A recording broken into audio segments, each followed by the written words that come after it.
就其實攞嚟去再做嘅，其實係可以規管啲人咧就唔好同 Please follow the road for 2 miles.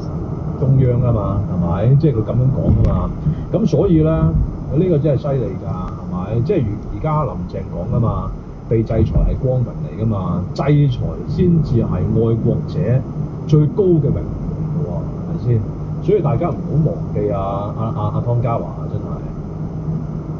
嗱，我覺得就亦都未來嘅政司人選啦，我覺得甚至係特首人選添啦，呢個話，即係喺而家咁樣爛到咁有意味嘅情況下，呢啲人入政府嚟就係更賤嘅人啊嘛。係。咁所以我覺得就嗱個 part 就大家都記錄在案㗎啦，我覺得。係。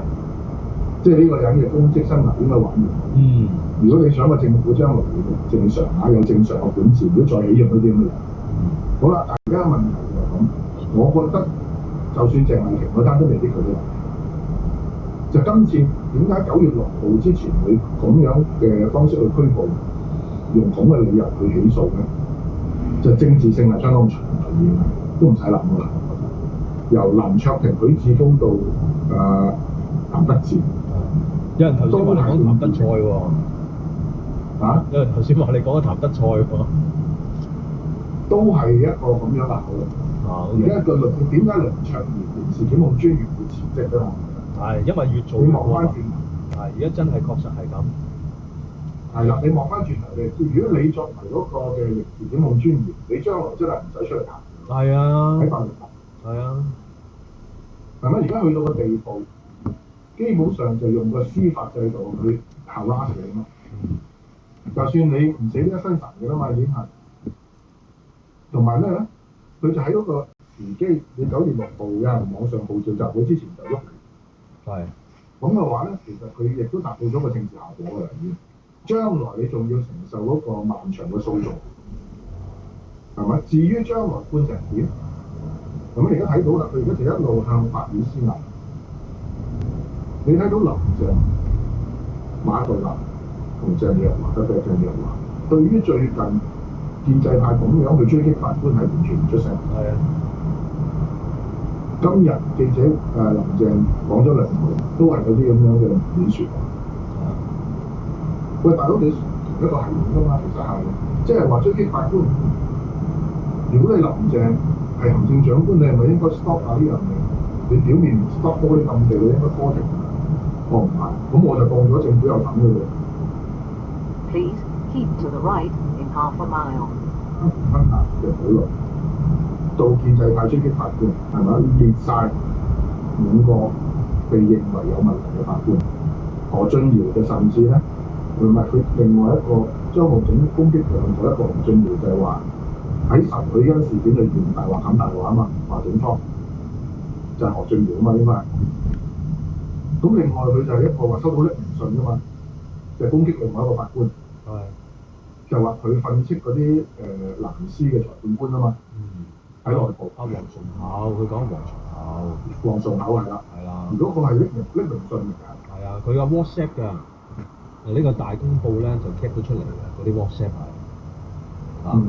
咁佢唔淨止講呢啲嘢嘅，佢就話嗰班官咧就好驚有啲咩監官會嘅設立喎。喂，其實而家藍絲係咪真係諗住搞緊監官會啊？咁黐線！咁又話佢而家 propose 緊一個量刑委員會啊嘛，係嘛？係啊，成立一個量刑委員會指導啲法官點樣判案啊嘛。係咁癲啊！真係點樣量刑啊？啊！嗱，佢成日講嚟講去就係嗰個咩咧？就係其中一個法官，記唔記得嗰個郭偉健？係啦。郭偉健呢個就係連儂牆斬人，係冇錯。呢個情操高尚啊嘛。咁當時就引起輿論譁然。而呢個首席大法官亦都講，收尾亦都將佢咧就調離咗，唔好再審嗰個反送中案件，唔去審嗰啲反送中嘅 case。好啦，佢而家就照板轉換，就話你喐呢個姓郭嘅，我就喐其他嗰啲，譬如喺庭上面批評警察嗰啲。何俊堯咯，咪就係。何俊堯。呢個就係郭佩凡，郭佩凡咧就指控啊，呢一個阿何俊堯，其實佢哋就係話啦，阿葛珮帆，一個葛珮帆，一個就係周浩鼎啊，呢兩個人咧就去信俾阿馬道立，就話佢關注呢件事情啦，係咪？因為咧而家阿何俊堯佢審過咧Please keep to the right in 300 yards onto A1. 單嘢咧就係關於呢一個有審過唔知阿黃之鋒嘅，就話佢哋係未來社會棟梁咁樣樣嘅。咁而家佢咪就係話將呢一個未來社會棟梁呢一個標籤，就同呢一個郭偉健嘅高尚情操就平排咯。即係嗱，你話我郭偉健係有政治意見啫，喂咁你而家你阿何俊堯都係咁樣喎，係嘛？咁你將阿郭偉健調離唔準審呢一個反送中案件，咁你阿何俊堯都唔俾審啦，係咪？ Now keep to the right. 調離咗都唔夠，因為而家何俊堯咧佢唔俾審案件嘅，就純粹係做啲 admin 嘅工作，即係話排期咯，負責做排期。咁但係大公報咧追殺佢咧，追殺到咧就係話唔係喎，你而家你而家 Please keep to the left in 300 yards towards east and north Finchley. 咁樣都唔放過，你係咪黐線咧？而家係咁咪就係三權合作論嘅原因咯。三權合作論其中唔係無中生有或者教科書七不講嘅，係而基本上 Now keep to the left. 國安法係另外一回事，但係喺教育界同呢個嘅傳媒界嘅文化大革命已經火完嚟進行㗎嘛。上一次楊潤雄出嚟講200幾個 case 啊嘛，處理緊教師，而大部分係匿名投訴，佢唔講過呢樣嘢。同攻擊呢個學校係一樣嘅，係匿名投訴嚟嘅。好啦，第二係咩咧？就係傳媒界啊嘛，你知唔知？ Please follow the road for 3.5 miles. Route recalculation. 即係你諗下，香港係又再補咗10幾年嘅傳媒已經係，因為嗰啲已經係亞視張家輝識講啦。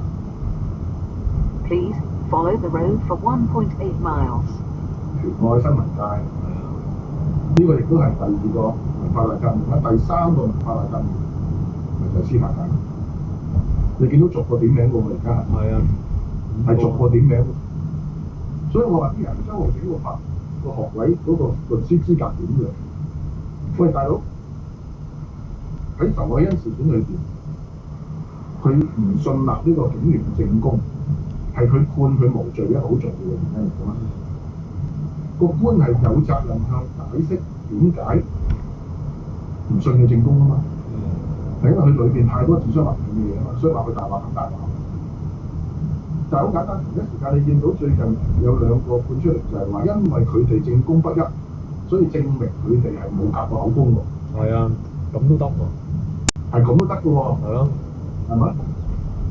即係所以我話佢同呢個郭偉健所講嘅高尚情操係兩回事嚟嘅。高尚情操係辯方求情嘅理由嚟嘅，不是個法官判案裏邊嗰個嘅重要事實嚟喎。佢而家喺個咩裏邊搞嘢？係啦，喺仇偉恩事件裏邊，佢就係覺得基本上因為個警員嘅證供，如果呢樣嘢其實根本上係唔會去到法庭嘅。我話俾你聽，因為律政司嘅刑事檢控科裏邊，佢去唔去佢呢個有咩？即係有個所謂嘅勝算嘅機會嘅。你見到而家律政司都一樣嘅喎，林鄭就以受制裁為榮，律政司而家係咩？係以敗訴為榮嘅喎。係啊，唔係佢做咗先。我係唔係將佢打上法庭先？係啊，報咗你先，喐 Q 咗你先。呢個就係其他嗰啲就唔係啦。你見到個的士司機撞到人哋個女仔斷咗人腳，冇事。係呢個就係港賊治港嘅現象啦。即係你當阿鄭若驊被制裁咗啦，連 credit card 都要剪啊，即係啲銀行 call 窿咧，佢都要即刻即係頒成億幾兩億咧出嚟還晒啲房債之後咧，咁佢已經係生無可戀啦。咁所以其實佢而家佢乜都做得出咯，係咪？有乜所謂啊？佢而家一生人淨得一個主子，嗰個就係中共，係咪？所以你而家其他人鬧佢點樣都好冇辦法，咁佢喂我係咁樣㗎啦，係咪？即係我而家即係全面管治權，佢淨係得個老細，都唔需要理你點諗嘅，其實。呢個咪就係三權三權合作論，政治上我需要 prosecute 邊個？以前我就係話好簡單，就算喺97年之前，香港嘅中等法院設喺英國嘅樞密院度，香港實際上本身都係一個相對獨立嘅一個司法制度。Please keep to the left in half a mile. 咁呢個好早已經開始嘅。係啊。你而家去到個地步，你使乜黨委書記指揮，好似大陸由黨委去指揮點樣判案啫？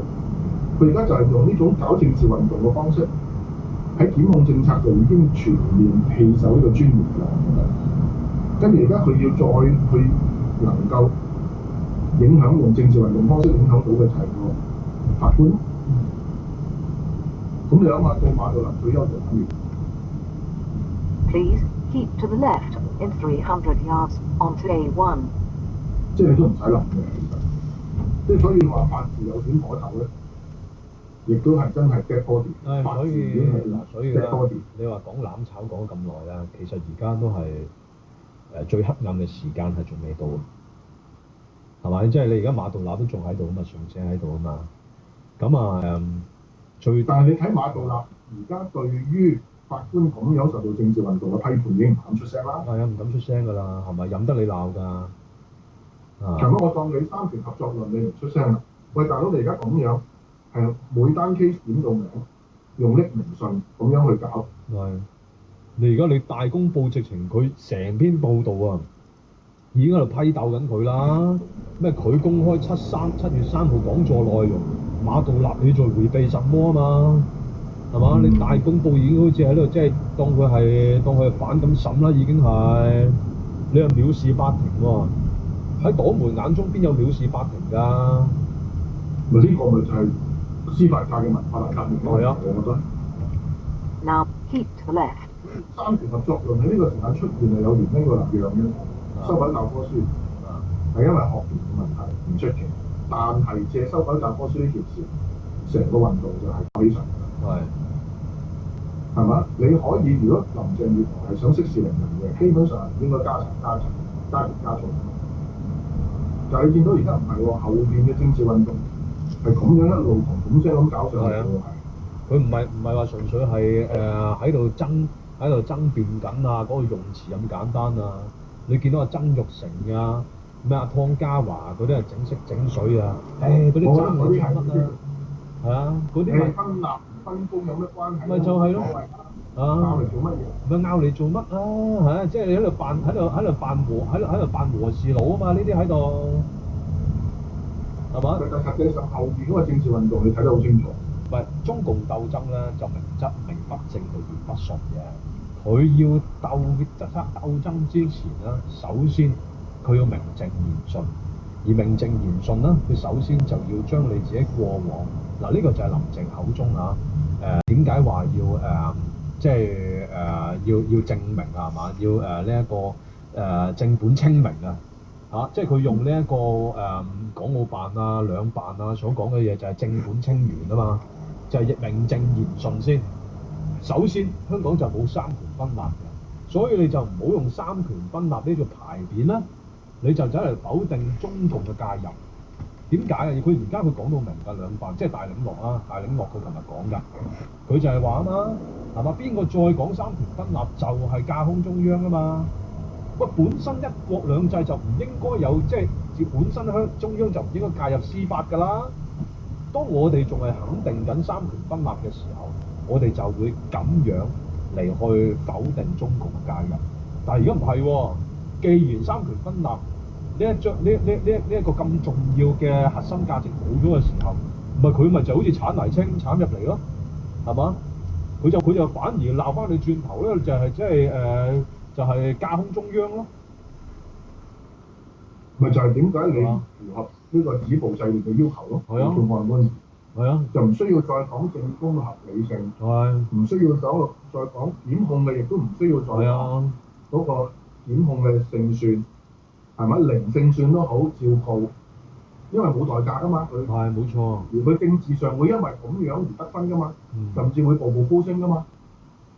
咪呢個就係已經係一個文化大革命嗰個現象嚟㗎，已經係冇錯。所以大家見到呢啲現象好即係哇點解每一次出嚟都係咁即係衝擊我哋對香港嘅嗰個過去嗰個嘅期望？呢個就等於戴耀廷所講嗰個，佢認識到香港已經死咗。係冇錯。如果你目睹呢啲事，包括譚得志被捕、被起訴嘅罪等等，包括721起訴林卓廷之前許智峰係咪？再到咧阿鄭麗瓊一路咁樣數落嚟，你就見到根本已經係死咗㗎啦嘛！如果唔係呢啲 case 係唔會出現嘅，根本係唔可能咁樣出現嘅。咁樣鄭麗瓊其實係一個嘅將湯家驊建議第一次付諸實現，就喺鄭麗瓊嗰度。個原因就因為鄭麗瓊喺第一次中西區區議會喺選舉之後，去令到鄧炳強冇面啊嘛。係咪？因為嗰啲警員肯帶警員證入去開會啊嘛，咪就係作政治報復咯。用一個1910幾年嘅法律，因為基本上都係違反人權法嘅嗰個法律，係嘛？林鄭月娥仲喺度拗就係話大家每一日都喺度批評緊官員㗎啦，邊個話香港冇言論自由啊？恒河沙數嘛講係，你都知自己黑人憎嘅恒河沙數係嘛？而家唔係話其他人，當然你可以告晒啦，告埋我哋，你都可以照告晒，係咪？你咪恒河沙數，你咪將逐粒沙攞出嚟咯。如果你嘅司法制度你可以承受得到，但係個問題就係譚得志呢個 case 係好，即係點講啊？對香港未來嗰個嘅國際城市金融中心嘅地位嘅破壞性相當之大。呢個係等於李光耀年代嘅誹謗政府罪啊嘛。你有冇諗過？以前李光耀唔係淨係應用喺佢政敵嗰度㗎，係包括埋喺傳媒、外國傳媒嗰度㗎，係。呢個咪就係誹謗政府罪咯，係同一套嘢嚟㗎，係同英國英治時代留低嘅嗰啲殖民地惡法，因為新加坡同香港都係英治時代嘅殖民地嚟㗎嘛，曾經係馬來西亞，所以佢哋嗰個系統啊，嗰個殖民地惡法嗰個draconian嗰啲嘅法律啊，其實係一模一樣嘅，根本係。而佢能夠攞呢啲嘢出嚟，當然就係亦都係效法新加坡啦，我覺得。就係用內部安全法嘅方式，用呢啲嘅惡法嘅方式，去將個社會唔單止係針對香港本身嘅政治人物，我覺得，亦都係針對緊香港作為一個相對自由嘅傳媒中心嘅角色。呢個先至係我覺得佢真正嘅意圖。咁最後尾我就話啦，就算佢告唔告得入唔緊要。呢啲咁 high profile 嘅 case，佢告唔告得入唔緊要，但係佢嘅政治目的已經達到咗啦嘛。佢咪就要震懾啊嘛。係啊，大家就唔敢再講嘢啦。Facebook 唔好再討論政治啦，而最重要嘅就係傳媒唔可以隨便再批評政治。但係咁講嗱，佢震懾嘅如意算盤咧，你係要有震懾嘅效果先得，即係所謂你要震。佢一震嘅時候，你就要攝先得㗎嘛，係咪？即係你啲人係真係會有個Please turn right in half a mile, then turn half left. 係唔收效喎。香港人啦，你見到都係非常之倔強嘅喎。你就算係禮拜日啦，個大佬即係嗱，佢而家其實佢300人，但係問題就係話你出嚟行係幾多人啫？我諗比盡你都係，我諗即係其實一萬一定冇啦，係咪啊？你1000人咯，1000人裏邊捉300人喎，大佬，即係其實當中有幾多人係無辜先得㗎？即係嗱，你去到咁樣，你係咪你以為你咁樣係咪震懾到啊？其實講真，你成個震懾嘅過程咧，由721開始咧。去到而家已經超過1年啦，但係事實上香港人唔係俾你震懾咁容易、咁輕易震懾到喎。亦都係咧，香港進入一個咁樣嘅Please turn right in 300 yards onto A1, then turn half left. 而係佢只係諗點樣用盡各種嘅方法去震懾你。諗翻轉頭，612繼續開會嘛。然後部署到重兵，喺呢個立法會嗰度，甚至諗定點樣去轉移開呢條點啊！唔係呢個就其實係習近平特色㗎嘛，呢個係佢係係6月9號100萬人遊行11點政府發聲明如期進行恢復二讀辯論，然後612部署重兵，準備就喺出邊打到你哋班友拉晒你哋為止，然後裏邊過啊嘛。係咁樣嘅部署嚟㗎嘛。所以先至會起咗第一步嘅危機啊嘛。好啦，跟住個運動開始啦，佢就迫於形勢撤回，但係佢撤回之後咧，佢仍然堅持嗰個鎮壓有力，所以喺個警暴問題裏邊寸步不讓。你記唔記得？其實而家覺得好似好耐之前嘅事，其實唔係好耐啫嘛，年幾前，香港人只係要求調查警察612嘅暴力，係嘛？唔係坐死話一定要懲處添，只係調查獨立調查委員會。結果一路嗰個真實落去。Now turn right. 準備拍死。Now turn half left. 係嘛？跟住唔批集會又開始 suspend 你嘅公民權。結果831。Please follow the road for 1.9 miles. 之前維園出現一個好大嘅流水式嘅遊行啊嘛。係因為當時唔批民陣嘅集會啊嘛，你記唔記得？唔批遊行啊，批准集會唔批遊行。係嘛？但係而家我已經覺得好耐，因為政府已經以後唔再批呢個公眾集會。而家更加係名正言順啦，佢而家係啦，就用抗疫呢個問題去 suspend 晒香港人嘅公民權。呢個就其實我就話呢個等於1963年新加坡嘅 Operation Cold Storm 攬藏行動，大舉拘捕呢個年青人當時嘅社鎮，然後用內部安全法去嚴厲監控呢個社鎮。我就話香港係一個超慢鏡都只不過，係咪？因為佢想同時聆聽翻，因為如果新加坡係唔會，所以佢可以好近。香港係曾經有過相對比較大嘅新聞自由、公民權利同埋人權保障啊嘛。所以佢一去擱置呢樣嘢，去重新去收縮嗰陣時咧，佢就要分階段去執行。因為如果唔係，佢就達唔到將香港新加坡化嘅。因為佢一下收晒嗰陣時，所以每一次就用呢啲 case 去一步一步咁樣去收。你望翻轉頭1年啫嘛，你而家問自己，我哋仲有啲乜嘢公民權？個12歲個女仔嗰單嘢點解大家咁氣憤？係咪？唔係因為佢一個未成年嘅女仔咁簡單。你而家其實根本上你一出佐敦地鐵站喺附近嘅話，即刻俾人搜身㗎啦，已經係查身份證㗎啦。然後一有語言上嘅衝突就拉㗎啦，係嘛？所以你諗下係一個咁樣嘅戒嚴嘅狀態嚟嘅，其實佢冇戒嚴嘅名義，冇呢個緊急狀態嘅名義，但係事實上佢已經係戒嚴嘅狀態嚟嘅。咁你而家再去將三權合作論嘅基礎上邊，然後一步一步去將香港成個制度改變。佢個制度改變，佢唔需要宣諸於口，有人政策點擺上立法會討論㗎嘛？佢咪通過呢啲案例一個一個嘅檢控政策去執行咯。咁律政司嘅刑事檢控專員走埋啦已經，係嘛？咁啊，淨係一個人決定晒嘅呢啲。實際上律政司係唔應該決定刑事檢控嘅事㗎嘛。係啊，佢係政治委任嘅官員嚟嘛，大佬啊！係啊，佢係政治任命嘅官員嚟嘅啫嘛。實際上嗰個 merit 即係話個 case 有冇 case 呢樣嘢，其實係由刑事檢控專員就刑事檢控科負責㗎嘛。佢而家唔係㗎。其實規矩已經冇晒。而家阿鄭若驊赤膊上陣㗎啦，係冇晒。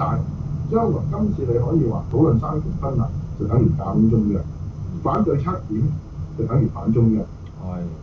其實可以隨時上綱上線去到咁嘅地步。唔係其實嗱，你咁樣調翻轉頭諗啦，其實咪就係佢而家係喺度迎合緊啦，所謂攬炒咯，實在係佢真係迎合緊攬炒。但係問題就係嗱，當我哋真係即係連登仔所要求嘅攬炒真係嚟到嘅時候啦。當然啦，好多人指望緊呢一個鳳凰再生嘅過程，但係其實呢個過程可以係好似阿細倫頭先你講啦，係好緩慢、好緩慢。但係呢個過程一緩慢嘅時候咧，即係其實就係一種博弈啦。當然香港人嘅唔服從啊，即係唔係咁容易認命啊。其實就係拖慢緊呢一個沉淪嘅過程嚟嘅。但係點樣先再生咧？其實我哋可能要有一個好長遠嘅心理準備。咁我反而覺得你上個禮拜五啦，你同戴耀廷講嗰樣嘢就係話嗰個拉薩路計劃啊，係咪？即係首先我哋要承認咗香港係死咗㗎啦。但係承認咗香港係死咗之後咧，其實而家係香港係靠我哋香港人去救㗎喎。其實係香港係自救過程啦。咁首先你要承認緊，我哋其實首先我哋所有香港人啦，都有一個 common factor 係對香港係非常之愛護先，所以我哋先至好撚中意香港㗎嘛。承認咗呢樣嘢先，咁但係咧，即係你話佢而家要觸碰你，即係中共當然要係將你所有政治矛盾都要拉到好高，乜嘢都係港獨，係嘛？咁佢先至可以揾到位入啊嘛。其實而家你搞到快必係嘛？即係你講嗰啲咩佢而家去拉佢嗰啲藉口咩煽動民主嗰啲藉口啦，其實我哋好多人都嗌過啦。你話就係五大投票一不可啊，幫香港前日革命嗰啲口號啊嘛，嗰啲就係過去1年入邊，我諗成百萬香港人嗌過口號。如果你要講呢樣嘢，你都要拉嘅話啦，其實我哋香港人好多人要自首㗎，其實係嘛？邊個未講過啊？坦白講係個個都講過。咁但係問題就係話佢打到個必之後，係咪好多人都會服從咧？當然，佢指望嘅就係佢揾呢個快必嚟祭旗嘅時候啦。你又有所有人，其實你自己本身都自動自覺地後退一步，後退一步係咪等於佢自己係得逞一步咧？我覺得而家嘅情況就唔係，因為正正就係頭先我之前所講，佢唔現真身啊嘛。嗱，如果佢現真身咗啦，又問佢有個李光耀咁啊出嚟，我而家就話俾你聽，新加坡一定要係啊，內商我敢保證，我哋而家係搞共產黨滲透，其他乜都唔搞。係，你繼續做生意，美國佬話 OK，話我嘅戰略需要，新加坡可以唔行，所以佢話好。因為你記住，新加坡係親美嘅，佢獨裁，但係佢同時係親美嘅。但係香港唔得啊嘛，香港你獨裁，但係實際上你就變咗同中共攬埋一齊啦而家，然後跟住成個建制派同共產黨同特區政府又再攬埋一齊。而你最重要最後尾，你就好似你咁講啦，你可唔可以起訴晒呢啲大炮嘅？係啊，或者行行沙數批評政府嘅？新加坡我就話佢由一個本身一開始已經係咁噶嘛，係咯，佢1963年已經係 Operation Cold Storm 未獨立過新加坡已經係同馬來西亞聯合去呢個對付鎮壓呢啲嘅佢哋視為政敵嘅。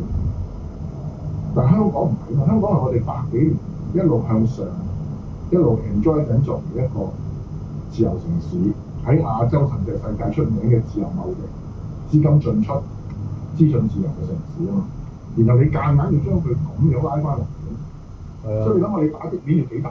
好大㗎個打擊面係。呢個就出現咗你 Anthony 頭先質疑嘅問題啦，就係話你喐咗譚德志，你喐咗林卓人、許智峰，係咪真係做到呢個行業嘅合？新加坡係得嘅，因為我就係話佢本身嗰啲人未普通市民啊，佢未 enjoy 過嗰樣嘢嗰陣時，佢覺得嗰班安全利益大嘅，佢咪撐你方面。係啦。係嘛？但係而家唔係啊嘛，所以我話你諗下埋咧，真係公民黨都死埋。係啊，係咪呢個就係佢個打擊面一路擴大嘅後果嚟嘅喎？好啦，到而家民主黨聽，所以我自己一路都繼續係 struggle 緊呢個問題，究竟應唔應該立唔立法？嗱，你都知道我同你立場都係一樣。係啊，都係覺得寸步必爭，寸土必爭，將議會嘅資源攞去 benefit 呢個地區資源係咁樣講啦。但係你諗下，如果嗰個打擊面 Please take the first exit from the roundabout in half a mile. 其實就已經好難喎，我成日覺得，就陳志全係覺得啱嘅。如果市民係想你留而你走，最多佢就即係你冇對市民嗰個嘅即係信譽有傷害。但係如果市民想你走你留，市民就會憎恨你嘛。係啊，即係我睇喺立場新聞嘅訪問嗰陣時，我覺得陳志全係有開嘅呢樣嘢，即係當佢將個政治矛盾拉到咁高嗰陣時，你點諗咧？我覺得，即係呢個係一個政治嗰個角力嘅後果。所以其實我都希望，即係我哋都之前都講過啦，要搞個辯論出嚟，就希望你而家主流嘅民主黨啦，究竟你交代下，其實你就算你留喺立法會都好啊。你係咪有一啲新嘅方法？咁即係或者你係有一個 promise 啦，對香港人有一個重新嘅一個即係你要求香港人再授權俾你啦，另類去授權俾你啦，即係俾你留喺而家呢一個爛到係無可再爛嘅立法會度先。你唔可以再去，你單從你用翻你以前嘅做法呢個理由去留喺立法會咧，呢個係遠遠不足夠嘅。當然，我上個禮拜同阿林卓廷咁，佢個表現其實佢係都係交到貨，但問題就係話其實有幾個問題啦。第一，你而家你泛民自己內部團結唔到，係嘛？民主黨你即係嚟嚟去辯論都係你自己一條友係嘛？單天保至尊。咁但係民主黨你自己本身亦都得唔到其他嘅民主派支持喎，又係嘛？你公民黨去咗邊啊？係嘛？跟住你其他嗰啲人，你純粹喺度後面話，哎呀跟風啊！你民主黨有民調啊，咁我跟機啦咁樣樣。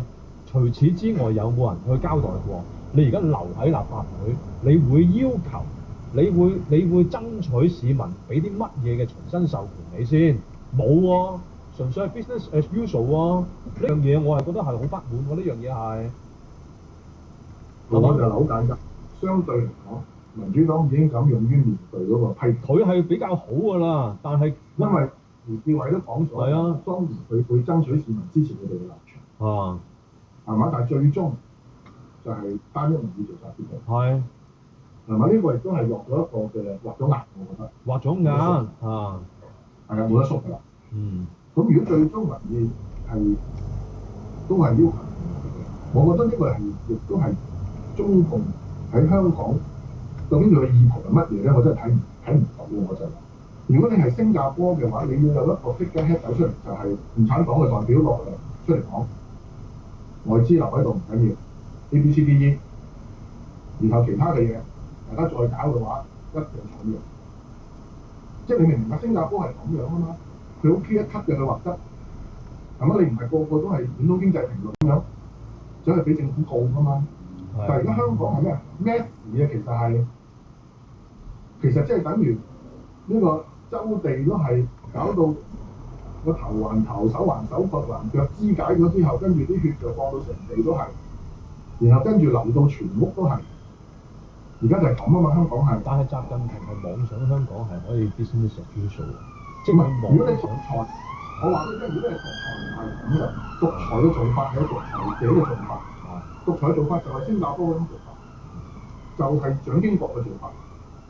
嗰種就係獨裁者嘅。要有一個嗱，即係咁講，你頭先所講嗰樣嘢咧，你既要經濟發展啊嘛，又要管治，又要受控啊嘛，又要受國家安全嘅控制啊嘛，你就要咁嘅做法啦，其實係。或者你有個 background bargain 咯，即係你首先係啊，你要對住嗰啲外資，你最 care 嗰啲 banker 啦，其實你要有一個咧講數嘅過程先咯。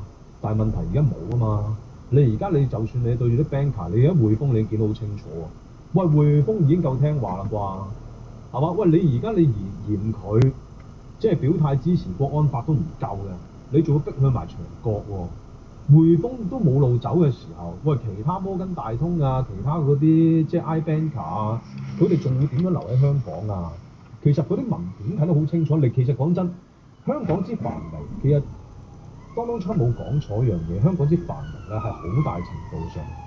其實係因為美國之關顧嘅喎，其實 incentive 啊嘛，佢話佢 incentive 係啊，美國係啊，咁但係問題就係話，而家你美商會都做咗個民調出嚟，佢哋自己本身都超過一半嘅美國嘅商人，佢哋嘅美企都話要走啊。喂，咁但係問題就係話，你而家我哋都見唔到特區政府對住呢一班人有任何 grand bargain 嘅意圖喎，冇諗住同佢哋講數喎，其實係。仲一副就係話，即係有麝自然香咁嘅樣喎。咪制裁光榮咯。係啊，邱騰華先好笑，邱騰華喺度講啊嘛，就係話而家同美國講緊數係可唔可以 make in China，跟住然之後一個 stop 照Hong Kong 咁樣樣啊嘛，係咪天真啊？而呢啲係笑片嚟，我話俾你聽，即係好簡單，你已經係湊晒喺國際社會上面嘅火產品，係咪？然後跟住你只可以喺 Facebook 裏邊再抱個細路仔出嚟咁樣想壓 like，但係你實際上喺成個傳媒裏邊嘅形象已經盡毀。香港就係咁樣喺國際社會裏邊，而家仍然挽救住香港形象就係香港人。係啦，唔係成個政治建制。政治建制一路坑害緊香港。好簡單，我哋舉例，淨係嗰個豁免商船落貨嗰個稅務，一句唔敢講。係咪？香港係會因為咁樣而失去嗰個航運中心，一句都唔敢講。係咪？成個貿易戰裏邊，香港出口轉口損失，一句都唔敢講。係咪？咁嚴苛嘅一個咁樣嘅社會格局，為咗達到一個嘅打擊公眾聚集嘅政治目的，而導致到中小企付出幾大嘅代價，一句都唔敢講。諗住用俾錢去解決，但係同時你睇到出年嘅財政赤字係3000億，3000億啊！係一個乜嘢嘅數字？只係話香港嘅財政盈餘只可以夠香港營運15個月，係跌到咁嘅水平已經係。係咪？你而家睇到晒所有，如果我係加速師，我係攬炒路線嘅，我一定好高興。其實點解？因為連能夠和理非可以去 justify 嗰個政治建制嘅參與係仍然 valid 嘅民主黨、國民黨都玩完。你諗下個後果，表面上你係民建聯嘅勝利，但係如果喺民心不變嘅情況下邊，呢個係咪中國嘅政治勝利咧？即係話等於頭先 Anthony 問嘅問題，你鎮壓到譚得志，大家唔敢再講嗰幾個口號，但係我哋喺公民社會嘅損失係咪等於中共喺權力喺民心上邊嘅所得咧？有冇諗過呢樣嘢咧？係咪？嗱，如果係消極對抗嘅話，嗰個就真係冇逆交嘅。消極對抗係每一個領域嘅消極對抗。首先我而家講攬炒嘅話咧，攬炒唔係話香港即係爭取香港死得幾快。所謂攬炒咧，即係其實我諗嗰個重點啊，就在於咧，其實係要個政權啊，係要付上幾大代價㗎，係嘛？即係 exactly 就係咁咯。係啊，你可以去拉嗰個12歲嘅女仔。係啊，但係同時你喺國際輿論、國際 Please take the first exit from the roundabout in 300 yards onto Highbury Corner. 佢嚟講就梗係啦，你一個搲爛塊面嘅話啦，你做呢啲衰嘢啦，就一件污就真係兩件穢啦，係咪先？咁其實佢又唔介意做第二件。咁即係我諗佢係好，我諗佢即係其實最樂觀嗰個期望咧，就企圖就係將香港搞到好似以巴咁樣。即係你話我哋以前睇國際新聞都係㗎，即係以巴你第一次睇嗰啲軍民衝突，第一次睇你會覺得係好大鑊好慘啊！咁但係你睇得越多係越麻木。咁你而家就係想香港人麻木，但係問題就係話你一年過去，佢似乎唔係香港人未麻木啦，係嘛？而國際社會都未麻木喎，呢樣嘢其實中共係計錯晒數㗎喎，係嘛？即係嗱，你話佢要付上個代價，其實佢係不斷咁樣付緊。你其實講真啦，去到王毅啊，上個禮拜啊，咁樣灰頭土臉喺呢一個歐洲翻嚟啊，其實佢咪已經付上咗代價咯，係嘛？就算係啊，我覺得好好笑啊，其實係阿楊潔篪突然間。喺佢即係離開咗歐洲之後，即刻又出訪歐洲。呢個係好呢個我唔知呢啲咁樣嘅外交橋啦，係邊個諗出嚟？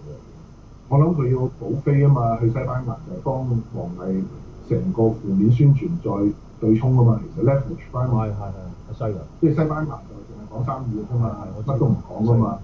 其實最大鑊啦，就係俾到我哋所有人都睇到晒啦。你而家嘅意圖就係補飛啊嘛。但係問題就係話，你而家補飛嘅對象係啲乜嘢人先？你得罪咗歐洲之後，你之前阿王毅出訪嗰5國係嘛？即係荷蘭啊、挪威啊、法國、德國啊、意大利呢啲。咁但係問題就係話，你唔係話向翻呢一啲國家去請罪，唔係話即係向嗱你真係保飛嘅話，你首先認錯啊，我就講大咗啦，係嘛？我掌嘴啦，係咪？即係咁樣叫保飛啊嘛。但係你而家唔係喎，楊潔篪，你揾邊啲人保飛啊？你而家竟然係你出訪咩國家咧？你出訪西班牙，出訪呢一個希臘，希臘咯，係啊。你在歐盟眼中，你而家係做緊啲乜嘢咧？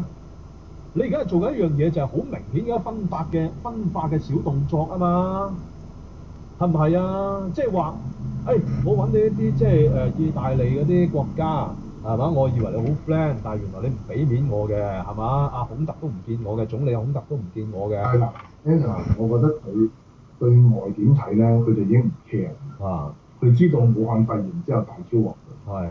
佢而家就將外交當內政咁辦，我自己睇法。咁咪柒咯，即係中共將外交當內政辦咧，呢個由1949年之後都係咁。啊，譬如中蘇決裂，佢亦都係將外交當內政咁辦，係咪？借同蘇聯反對蘇修，然後喺內部去將所有反對毛澤東嘅人全部打落，只為塔利表夫路線、修正主義路線，係佢服從於佢內部決鬥。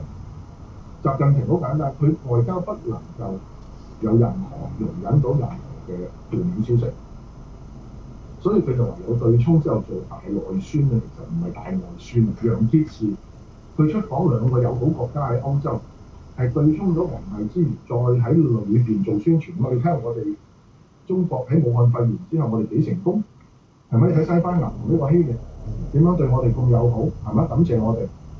所以嗰個先至係佢嘅重要性嚟㗎嘛。佢實際上其實佢根本上佢都知道王毅出訪已經知道發生咩事，對方當地領事館唔會報料嘅咩？係嘛？但係問題就係佢都要咁做嘅原因，就亦都要去話俾人聽，我哋肺炎已經結束啦。所以佢同時間你見到佢啱啱琴日舉行呢個表彰大會咯，就係頒嗰啲嘅勳章俾嗰啲抗疫英雄。係啊，但係好好笑。通常每一次佢都係完咗，譬如同4屆完，跟住接見戒嚴部隊，每人送個手錶，佢都係搞一段時間證明嗱，我已經恢復正常啦 ，everything under control。水災亦都係，佢而家武漢肺炎就係咁，佢本來就係要佢自己定咗個時間表係咁啊嘛，而佢以為其他國家都會同佢飛波啊嘛。問題就係其他國家其實我覺得佢哋對外國嘅理解係有好多偏差喺度。個偏差嘅原因唔係話個資訊佢哋唔知，而係佢哋下情係嘛？即係佢點敢喺呢時間去挑戰絕對嘅領導咧？嘅領導嘅地位，就算任何人特別講喂，你香港咁搞死緊嘅喎，其實邊個肯講啊？呢個咪就係我成日講嘅所謂蠢材獨裁咯。唔係因為你咁講，即係崇禎病徵嚟㗎嘛？呢個崇禎即係崇禎先群嚟㗎嘛？係。崇禎點解長呢咁大鑊啊？係任何一個人公報上書一講話喂，廣州我哋唔好打住啦，要走啦，我哋搞掂咗李自成先啦，李自成咁樣已經由西安起飛已經殺到埋嚟啦。係啊，著草先啦。邊個話以為邊個死？係啊。邊個話同呢個努爾哈赤同皇太極呢個訂立人民條約邊個死㗎嘛？所以我話佢唔係冇人，從來唔係冇乜都有嘅。Now take the first exit from the roundabout. 一模一樣。係。佢而家最重要嘅處理喺香港，佢就行緊個強硬路線，冇人可以糾正，只會一錯到底。嗱，你睇下佢嘅民族政策，你睇到㗎，即係內蒙古最近所出現嘅群眾事件示威啊上街。喂，大佬啊，內蒙古好多人以為蒙古族喺內蒙古裏邊，蒙古人係好少數嘅嚟㗎。點解啊？因為喺文革嗰陣時殺咗好多蒙古人，係清查呢個內蒙古人唔黨事件，係殺咗幾十萬嘅蒙古人。然後而家將個漢化政策去推動到去一個同中共關係最密切嘅少數民族，其實就係蒙古族。係咪？蒙古王烏蘭夫就係中共嘅頭腦。點解中共一個咁重視同蒙古嘅關係？因為當時要抗蘇啊嘛。因為佢係抗蘇嘅前線嚟㗎嘛，佢對面就係蒙古國，就係蘇聯嘅附庸嚟㗎嘛。係，所以佢嗰陣時先叫蒙古獨立啊嘛，係咪？唔係咯，但係因為佢而家連自己條僆喐喎，即即係你諗翻轉頭，如果你係過去蒙古民建聯嘅話，你咪兩面不是人咯。係嘛？你撐唔撐呢個？咁你諗住打落語文政策先。如果你係蒙古工聯會嘅話，你都攬炒喎。你唔撐又唔得，你撐嘅話，蒙古人日日喺度鬧你。咁你話佢有冇個動機要喺呢個時間要去喐蒙古人咧？你就睇唔到佢點解會唔做。係咪蒙古有蒙古獨立？咩叫南蒙古獨立運動啊？等等好犀利又唔係喎。係咪？佢又唔係好似10年前嘅新疆或者再早啲嘅西藏拉薩蘇聯咁喎。佢完全係冇蘇聯過，乜都冇㗎。冇嘅，自己搞出嚟㗎，呢啲係。係啊，就係話，喂大佬呢個蒙古民建聯嚟喎，係啊。係咪？你而家搞緊蒙古民建聯，其實佢喺新疆一樣。根據美國《紐約時報》攞到嗰啲資料，關於新疆嘅文件，其實好多地方縣委級、地委級嘅幹部都係對於嗰個同化政策係好抵制。個原因因為嗰啲係新疆民建聯咁啊，都係。係啊。係嘛？但係你最終你要去背棄自己民族。你話香港就算唔係一個民族咯，你要嗰啲政治代表最終背棄香港人嘅利益，或者香港核心價值，其實 exactly 就同蒙古發生嘅事係一模一樣。但係你同樣都係一樣拗頭嘅。我就話你香港，你嘅戰略意圖係乜嘢？如果你係要嗰種嘅李光耀嗰種模式，你咪進行到底咯。但係而家唔係喎，hea 到一句都係。係嘛？你問我12歲嘅細路女事件係咪 intention 咁做咧？我覺得係偶然事件嚟。但係佢就落咗個政策，個政策就係咩咧？任何嘅群眾聚集，消滅於萌芽狀態。係。所以咪零咗咪有啦。係啦，警方嘅行動部署就要零風險啦。任何3個人聚集嘅，如果佢哋容許到唔發生事，佢哋都要孭飛。所以咪出現呢個12歲細路女事件。但係佢哋唔明白，你睇美國嘅 Black Lives Matter 㗎嘛，係任何呢啲喺執行上邊嘅錯處，都會導致到相當大嘅嗰個形勢嘅改變。係咪？呢啲係你政權 plan 唔到嘅嘢。你 plan 到係咩？你喺運唔可以 plan 到。點解？因為你將所有鎮壓蒙古人嘅資訊全部封殺晒。所以話中共模式只可以喺中共實行嘅咁嚟。你走到嚟香港已經行唔到㗎啦。好啦，我哋頭先嗰幾點，第一，你消滅晒所有中間層，將個矛盾拉到咁高。你可唔可以對付晒含河沙數嘅香港人？起訴佢哋咧？第二，你拉到咁高之後，跟住你實際上你嘅政權本身係冇個權威。你一係就好似泰國軍事政權，一係就新加坡聯邦模式，強人政治托正熙，蔣介石、蔣經國父子，係咪嗰種模式？或者金正日嗰種模式，你又唔係，然後你就要一個一個港英年代嘅公務員打到盡先，俾香港人唾罵，變成喪屍傀儡，所有嘅政府權威完全衰落，司法權威死亡。但係我哋呢啲傳統香港作為國際中心嘅建制死咗，好似 Anthony 所講係不等於中共所得啊嘛。呢下先大鑊，我覺得係。呢下咪就係兩個字，就係攬炒咯。係啊，攬炒啊！而事實上你係付緊代，係不斷咁付緊代價㗎嘛。越賭越大啊嘛！你最大鑊就係你殺唔到掣。點解殺唔到掣？因為你唔輸得，你要毀光淨。咁所以你而家你自己搞個鑊出嚟，個窿咪越搞越大咯。用錯誤嚟錯誤咯。所以其實係啊，呢個就係阿何俊堯一語成讖啊，就係大話冚大話。大鑊就冚大鑊，大鑊就冚細鑊，就越搞越大鑊。唔係香港已經步入咗文革10年嗰種左往模式。係。你諗下文革10年，包括大躍進，餓死3000幾萬人，係咪唔通真係冇一個知識分子或者科學家睇到呢條路係死路咩？知㗎，其實嗱，最早知道、最早 warn 過呢個問題咧，就其實係溫家寶。溫家寶咪就係話咯。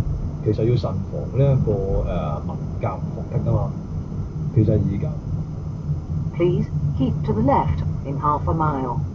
因為文革其實唔係同衛兵咁簡單嘅。文革係一種寧左勿右，而係不受制裁嘅一種左傾激進主義嚟㗎嘛。係冇錯。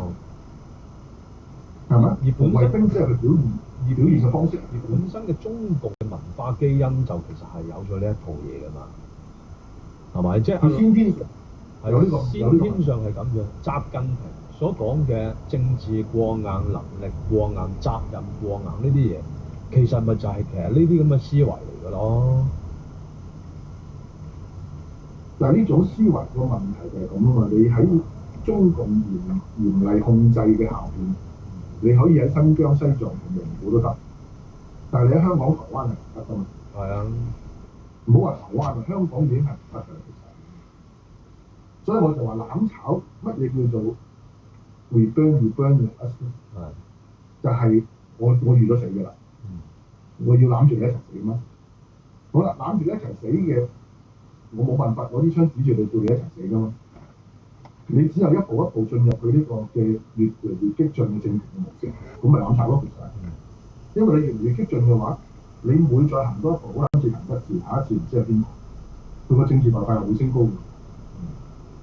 係咪？佢所付出嘅政治代價又會再升高嘅，而所失去嘅嗰種本來已經平靜咗落嚟嘅民情，又會再出現翻嘅。所以香港市民所失，亦都不等於係中共所得。佢一路都話宣嗰個係一個燒心嘅武器，係，即係好似泰國軍事政變咁樣，我鎮壓咗你，係咪？拘捕晒你反對派領袖，拘捕晒學生運動領袖，或者當年緬甸軍營政府鎮壓呢個昂山素姬同埋佢哋嘅即係大選勝出嘅政黨嗰啲，嗱嗰種模式，佢就一下去到盡咧，佢就掂㗎。係。但係而家呢種凌遲嘅模式，我想話其實可以係10年、20年。而最終就毀咗香港，就係喺中國手上。一下去到盡，本身就係習近平所講嘅底線思維嚟嘅。但係問題就係話你唔發覺最後尾實行起上嚟，就同習近平所講嘅底線思維咧，其實係已經係荒腔走板晒嘅啦嘛，已經係。嗱，我覺得可以咁講。啊。鄧小平可以一下去到盡。係。1989年6月4號就係。嗯。係嘛？革命部隊喺人民大會堂下邊走出嚟，用機槍去掃射，呢個一下去到盡。係嘛？解放軍坦克出現喺呢個長安大街。一下去到盡。一下去。因為佢有足夠嘅民望權威喺黨裏邊嘅權威，都唔係民望，係黨裏邊嘅權威去收拾個殘局。係咪？等於李光耀嗰啲，佢拉咗林京陽解散呢個死神之後。拉晒啲知識分子、學生領袖出嚟，佢有權威自己可以恢復翻新加坡嘅秩序啊嘛。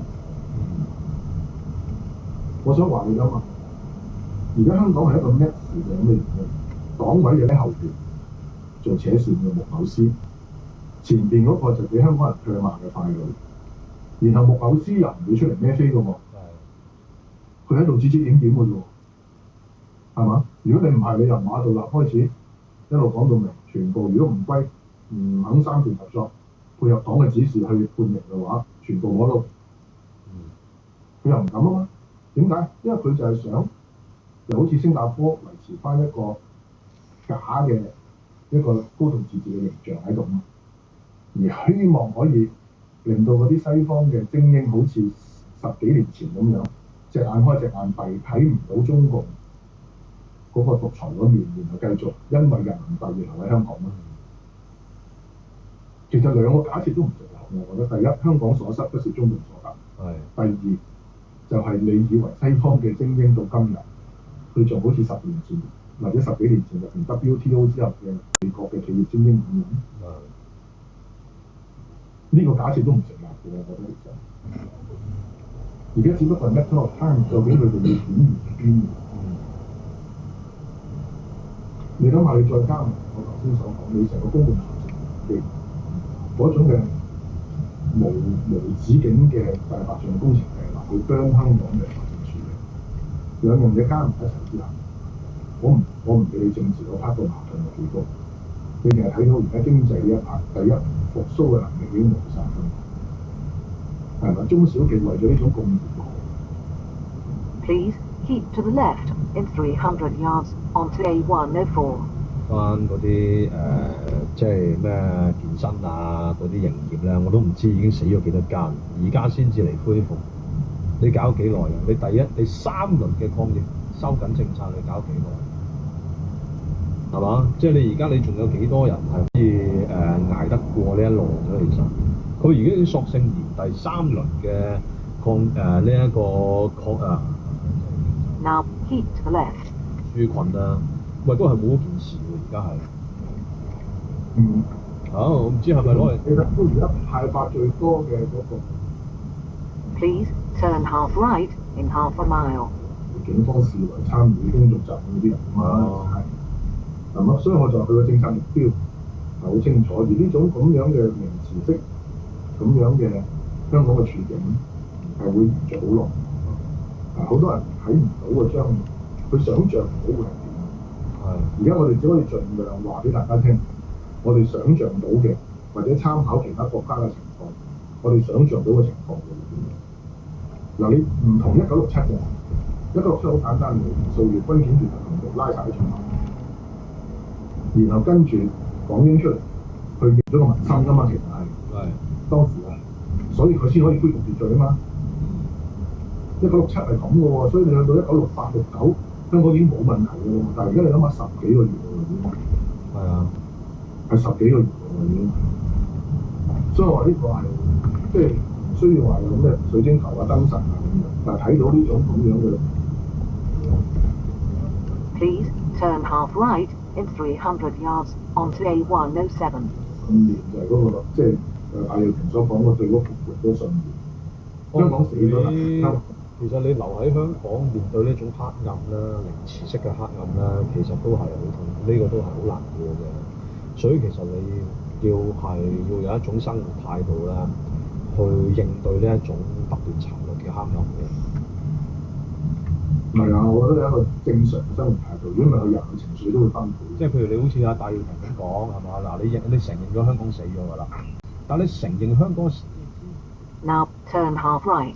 因為生活動力啦，呢個先係重要喎。即係你香港人，其實你係唔好話講到咁偉大，咪救翻香港。你首先要救到自己先，同埋照顧好，即係守望相助。香港人守望相助好緊要嘅，即係你起碼就其實係愛惜翻你自己有同等信念嘅香港人先。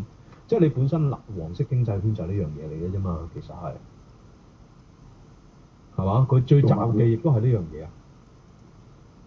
要 keep 住個溫度咯，我覺得。係啊，要 keep 住個溫度咯，即係唔好麻木先啦，起碼就係啊，立場香港人嘅立場，我相信係唔會改變。係啊，但係最重要就係要喺一個咁樣嘅環境裏邊咧，大家唔好覺得已經係即係最黑暗，其實未到，我自己覺得。要有個心理準備，要有。因為佢咁樣嘅方法咧，佢係會一個3秒嘅。係啊。一個切13年嘅一種方式。好啦，今晚差唔多啦，我哋都見到天光啦，已經係。好。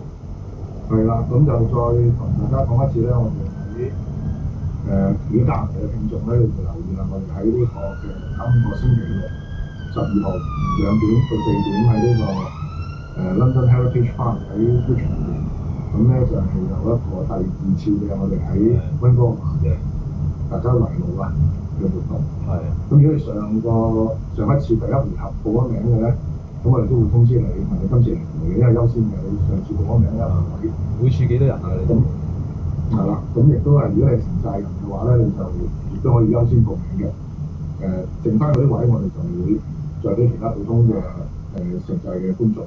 喂，其實你哋而家你上次搞嗰個即係網聚咧，年紀係最多幾多啊？多數有冇後生？30年先。Please turn right in 300 yards onto A102. 30幾歲到60幾歲咯，基本上好 range。30幾歲到60幾歲。咁有啲係甚至係啱舊年先移居過嚟家。哦。有啲就移居到好耐嘅。係。咁嗰個層面都闊嘅，我覺得。咁因為其實我心態都係咁咧，其實好似即係香港好艱難啊，政治大家好抑鬱啊，做翻啲正常嘅嘢咯。係啊，做翻正常嘅嘢，大家出嚟見下面，其實傾下偈啊，咁其實都係嗰個作用啦。係啊。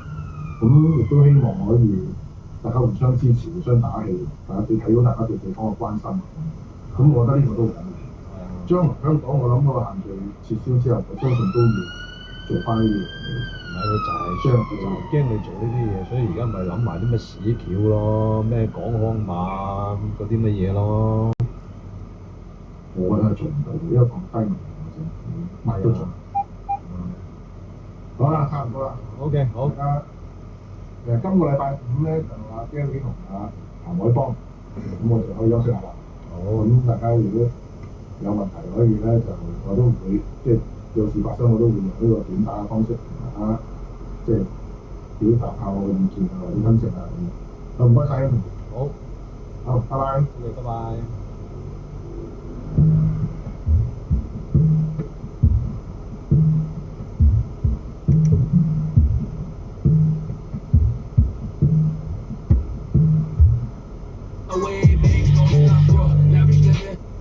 Big telescope with a big mirror, but also a special camera, the biggest digital camera we've ever assembled. So, yeah, I mean, you imagine the sensor chip at the back of a decent digital camera might be 16 megapixels.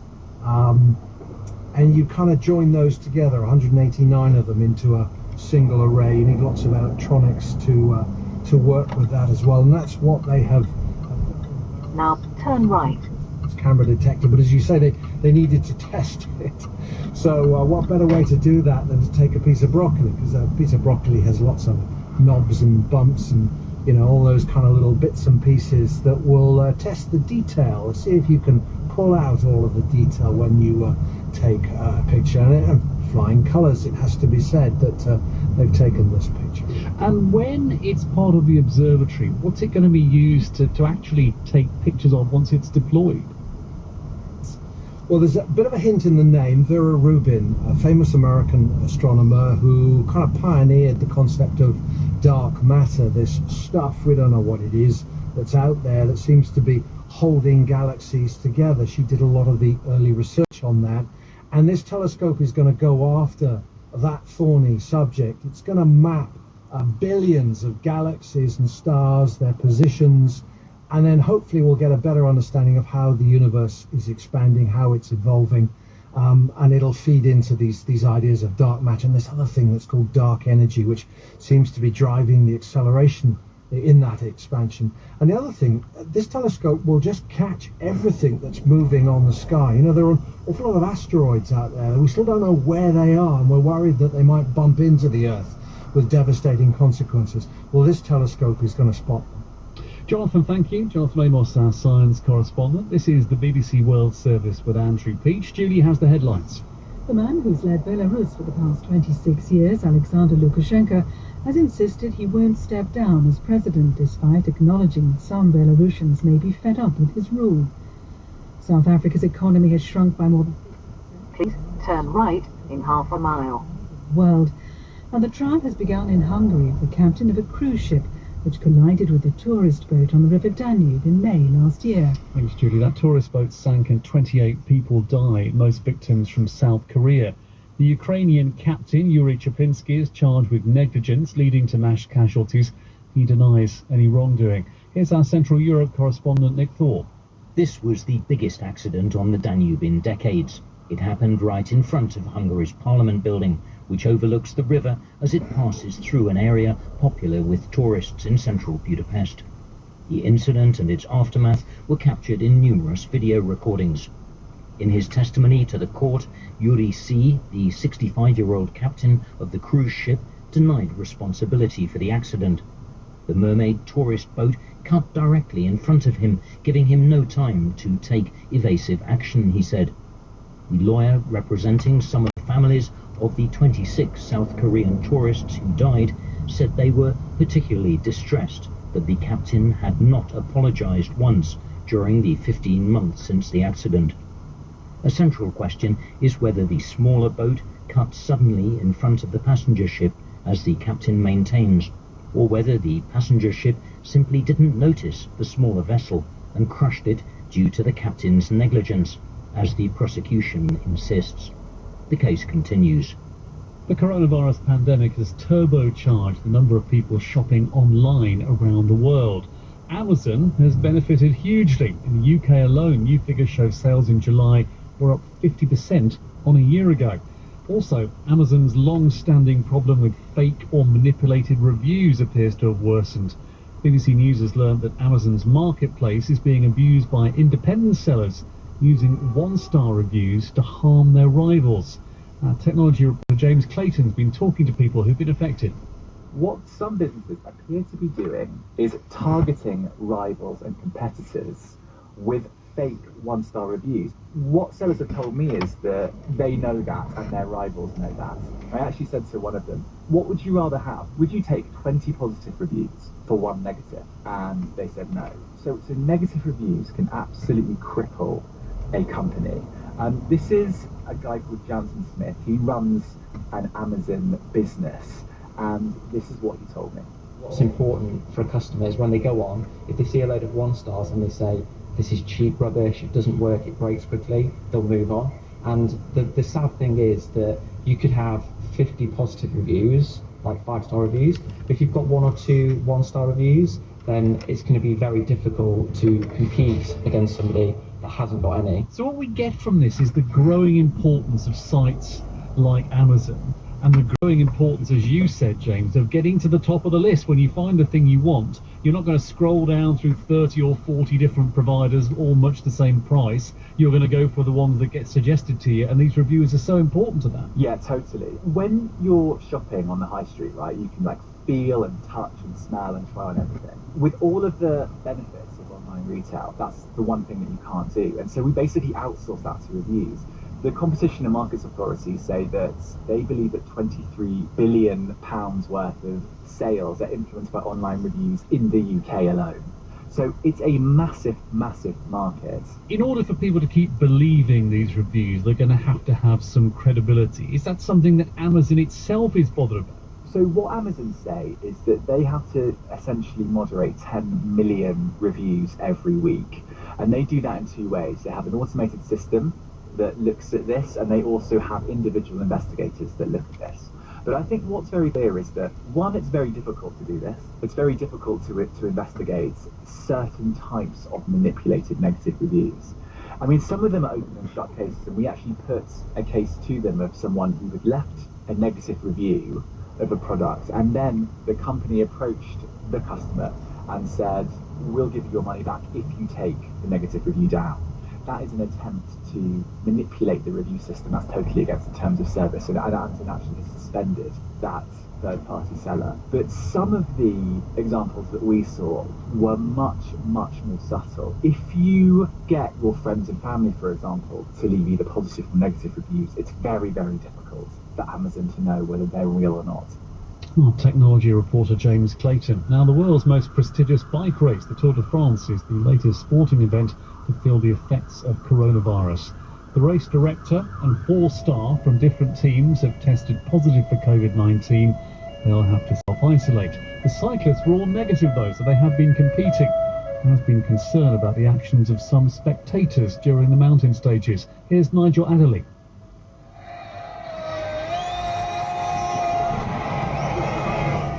The Tour de France is one of the most watched sports events in the world.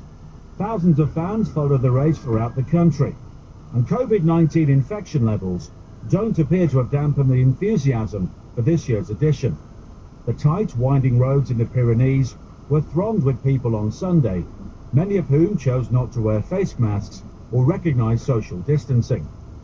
A number of riders have expressed concern about the close proximity of fans, and their union have now made a public appeal for all spectators to wear face masks.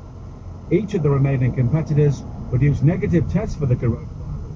Please turn right in 300 yards onto A102. Were positive, so will have to self-isolate.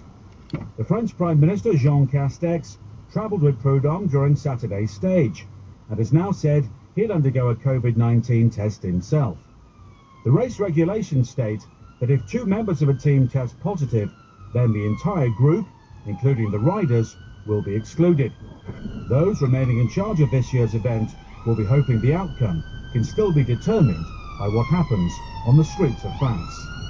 Next to Italy, where some of the biggest fashion houses have been accused of failing to tackle discrimination in the industry, and only offering token acts of support to the Black Lives Matter movement. Our reporter Sophia Betitzer has been following the story. Italian fashion is famous all over the world, and the country is very proud of it. But recently it's been criticized for a number of mistakes, cultural appropriation and using racist imagery. So just to give you a couple of examples, Gucci withdrew a jumper that resembled blackface. Many say that this is because the industry is predominantly white, and really in Italy there's only one black designer who enjoys any sort of recognition. Her name is Stella John, and I've been talking to her. I'm the only member of the Italian Fashion Council out of 113 who is black. My uniqueness is absurd. Now turn right. Conversation about the industry and the experience she's had of it. So Stella said to me that after countless acts of racism in Italy, she cancelled her show at Milan Fashion Week out of protest. But she asked if she could still attend the show and promote her anti-racism campaign there instead. And she said that from that moment on, the Fashion Council stopped all communication with her, and they didn't even send her an invite to Fashion Week. Now, what was really difficult for Stella is that she reached out to other fashion brands and asked for support, and she said that they all ignored her. Then a few weeks later, after the death of George Floyd, those same brands who had blanked her rushed to show support for Black Lives Matter on social media. In most parts of the world, the fashion industry would be regarded as a liberal part of the economy of a country's culture. Is it inclusive in that sort of way in Italy? There are more black models in Italy now. If you compare this to a few years ago, then actually at the weekend, after weeks of campaigning by Stella, the Fashion Council in Italy announced that at the next Fashion Week, they will include 5 Italian black designers, so they will showcase their collections at the show. And they said that this is because they want to try and represent a new multicultural made in Italy. And what have Prada and Gucci and the fashion houses had to say themselves about it? They've all apologized since, and Prada have told us that they didn't intend for their products to resemble blackface, and that their employees are undergoing diversity training. The Italian Fashion Council has said to me that a lot of its brands are trying really hard to be more inclusive, but it's the government, the Italian government, ultimately, that has to drive positive change. Our reporter Sophia Betitzer. More of today's stories now. Here's Julie. Indonesia's foreign minister has called on the US and China not to entangle her country in their escalating rivalry for influence in Southeast Asia. Retno Marsudi made the remarks ahead of a regional summit where both superpowers are expected to ratchet up diplomatic efforts. The Minister of Indonesia and its neighbours, including Vietnam, the Philippines and Malaysia, must remain neutral and united. Officials in the Bahamas have said cruise ships sheltering off the coast during the coronavirus pandemic are causing damage to coral reef. The Minister of Agriculture and Marine Resources, Michael Pintard, said the cruise industry must help restore the ecosystem. The Bahamas has committed more than 10% of its marine environment to be protected, so we have established marine protected areas, and of course it's a part of our identity. So we see ourselves as a habitat for the region, and therefore it is crucial that we protect our marine resources, and we expect our partners like the cruise industry to pay their fair share in assisting us in doing that, particularly where they're culpable. Democrats in the US Congress have said they will investigate claims that the head of the post office violated election campaign donation laws while running his former business. 5 ex-employees have alleged that Louis DeJoy or his aides urged them to contribute to Republican candidates. Mr. DeJoy has denied repaying anyone for political donations. Thanks, Julie. Now, with millions of people working from home and avoiding busy places, it might not seem the best moment to open a new store, but being massive rock stars, the Rolling Stones don't have to follow conventional wisdom. The ribbon's been cut today on their new shop in London's famous Carnaby Street. Here's Jonathan Savage.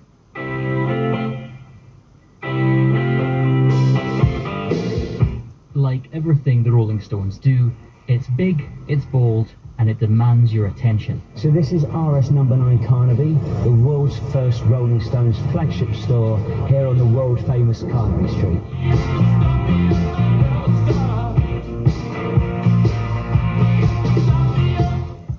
It's hard to think of a worse time to be a startup in retail.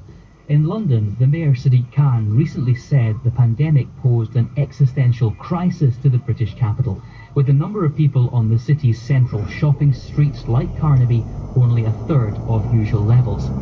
He's not... Please turn half right in 300 yards onto A12. Oh, you know, it's eternal optimism. Yeah, you could have put it off, I guess, till next year. But, I mean, there'd be a little bit of pickup, I think, and people will be curious. And people are out and about a bit more than they were. There won't be so many tourists. Obviously, there's the tourist trade. Now turn half right. Next year, we'll see. We'll hope that things will change and things will improve. Along with the band, the company behind the project is BlackVue, which has created pop-up shops for other acts like Kanye West, Billie Eilish and Slipknot. David Boyne, BlackVue's managing director, knows they'll need to offer something more than just rockstar souvenirs. It's not just about the amazing product that we've got, but about the experience. And it's a bit of a journey. Just to highlight maybe a few things, you've got the oversized tongue lips, which is a great for an Instagram moment. And over here, we've got the amazing sculpture of Paint It Black, the first few verses of the Stones' classic song. So what can you actually buy in the Rolling Stones store? Clothes and music, yes, but more exclusive items too.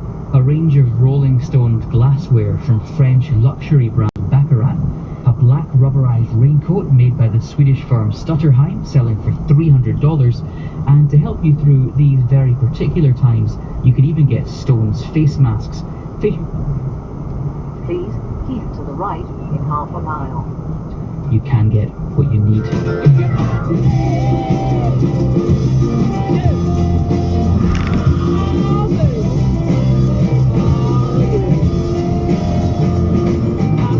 Jonathan Savage reporting on the Rolling Stones new store in Carnaby Street. Our main news is from Belarus, where an opposition leader is said to...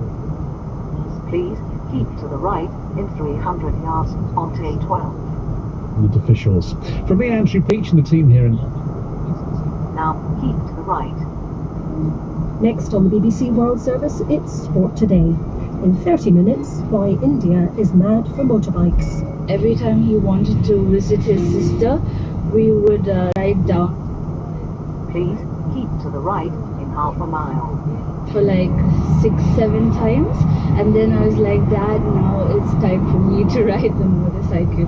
Then it's Digital Planet. Here's Gareth Mitchell. We have a FinTech special in this edition, financial technology, including how to pay for goods just by using your face. And we hear about the fraudsters who are defrauding their fellow fraudsters. At 21 GMT, we find out about the happiest places on Earth. So Costa Ricans tend...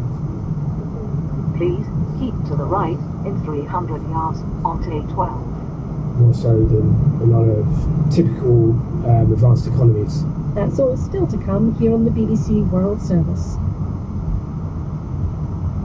Now keep to the right.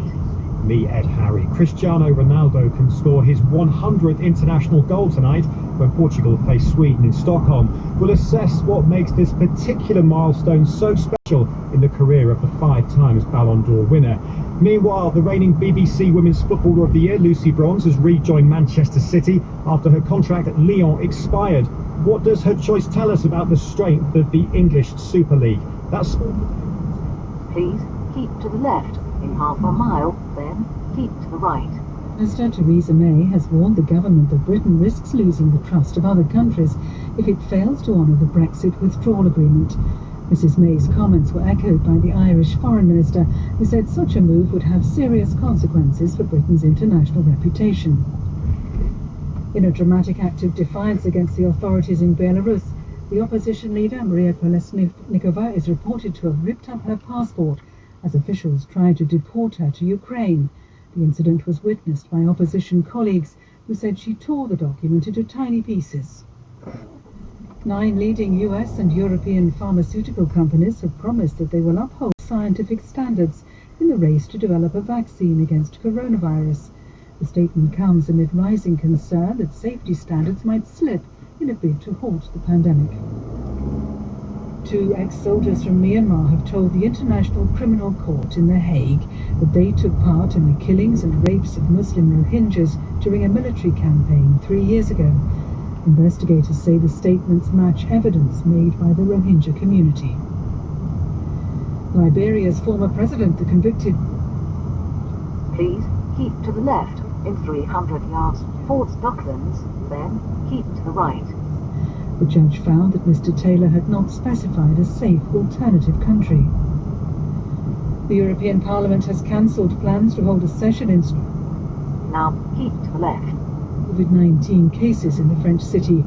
Quarantine for all staff will be required. Now keep to the right. A new research indicates that forests may not play as great a role in reducing greenhouse gases as previously thought. While trees are absorbing ever more emissions as the Earth heats up, this acceleration also makes trees die younger. BBC News.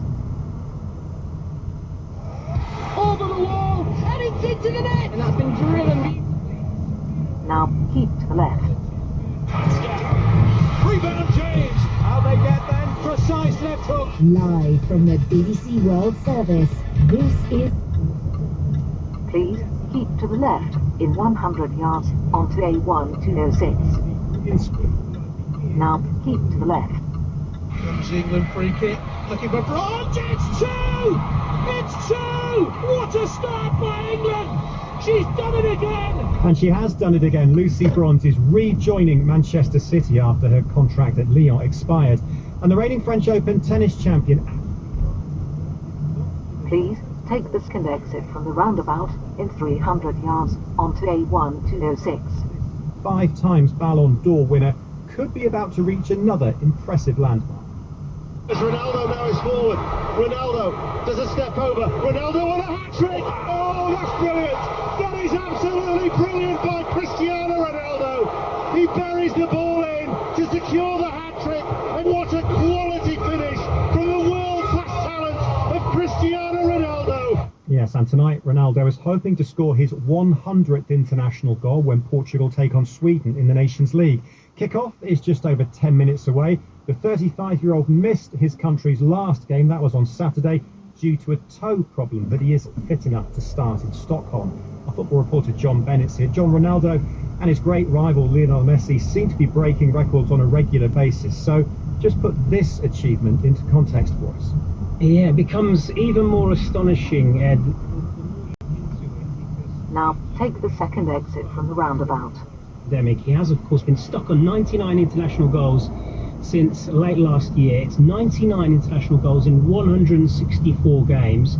He's the only male player who has scored 100, only one male player has scored 100 international goals before. That's the current record holder, Ali Daei from Iran. He's on 109.